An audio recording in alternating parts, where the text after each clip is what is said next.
Well, new information is streaming in about those Boston Marathon bombings that rocked the nation nearly 3 weeks ago. Now, 3 more suspects have been taken into custody on accusations that they interfered with the investigations into the attacks during the Boston Marathon.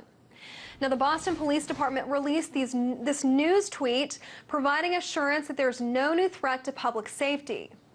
Now, the suspects just appeared in federal court in Boston. With more on these hearings and the suspects themselves, RT's correspondent Marina Portnaya joins me now. So, Marina, what can you tell me about these suspects and their relationship to Johar Tsarnaev?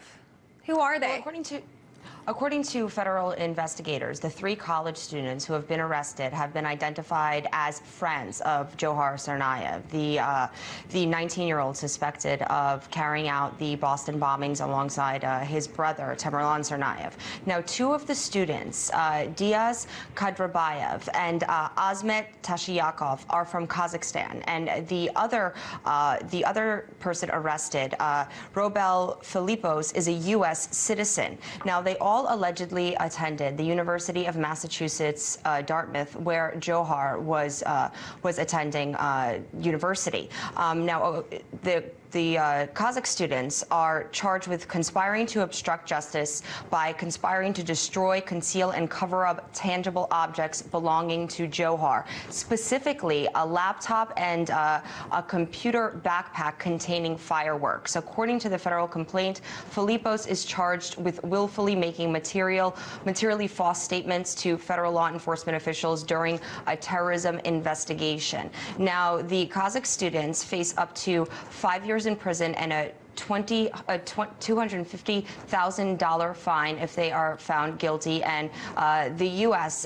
Suspect that has been arrested faces 8 years in prison and a $250,000 fine if found guilty. We should stress, though, that according to federal investigators, these 3 college students that have been arrested are charges stemming to what took place in the aftermath of the Boston bombings, and not in connection to planning the Boston bombings in any way, but nonetheless an unexpected development in this ongoing story and investigation to a terrorist attack that took place in Boston. I see. So the attorneys of 2 of these suspects just spoke. What did they have to say about these guys? Well, the attorneys for 2 of the suspects, as you mentioned, the Kazakh students, spoke saying that both of them are shocked and horrified by the Boston bombings attacks. They in no way helped or conspired with the suspects. They actually, according to the attorneys maintain that their clients actually worked with the FBI and answered all the questions that the FBI had asked, that the defendants were very forthcoming with federal investigators. While federal investigators say that these 3 college students that have been arrested were conspiring in the aftermath to possibly help cover up for Johar Tsarnaev, the attorneys maintain that those that have been arrested, the 2 Kazakh students, both 19 years old, were actually working with federal investigators. And in addition to that, the University of Massachusetts Dartmouth issued a statement saying that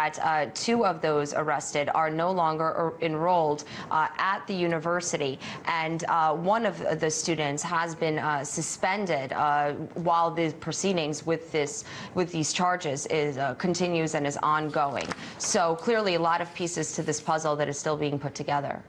Certainly. So these suspects who were here on expired visas, can you talk to me about what they're facing? You know, if they're found not guilty, are they facing possible deportation? Well, what one of the attorneys said is that his client, Tashyakov, he is on a technical violation on a student visa for not regularly attending classes. So according to his attorney, that student visa hadn't expired. It's a technical violation. But I would presume that anybody that is in the United States without a legal visa, of course, would be facing deportation. Maybe there's reasons that would allow them to stay, but I imagine that if you don't have a legal document, a legal, visa, a green card, permanent residency, then you would be deported from the United States. Certainly. Well, do you know of any other evidence that the FBI may have collected in this case that you can share with us? As I mentioned, the FBI did state that that these students, at least two of them, went into Johar Tsarnaev's dorm room and helped remove certain items, such as a backpack with a laptop and also bags containing fireworks, and those were dumped in a landfill, according to federal investigators. So clearly, there's going to be many more details coming out about this case. We're just getting bits and pieces as it evolves. Marina, thank you so much. That was RT's correspondent, Marina Portnaya.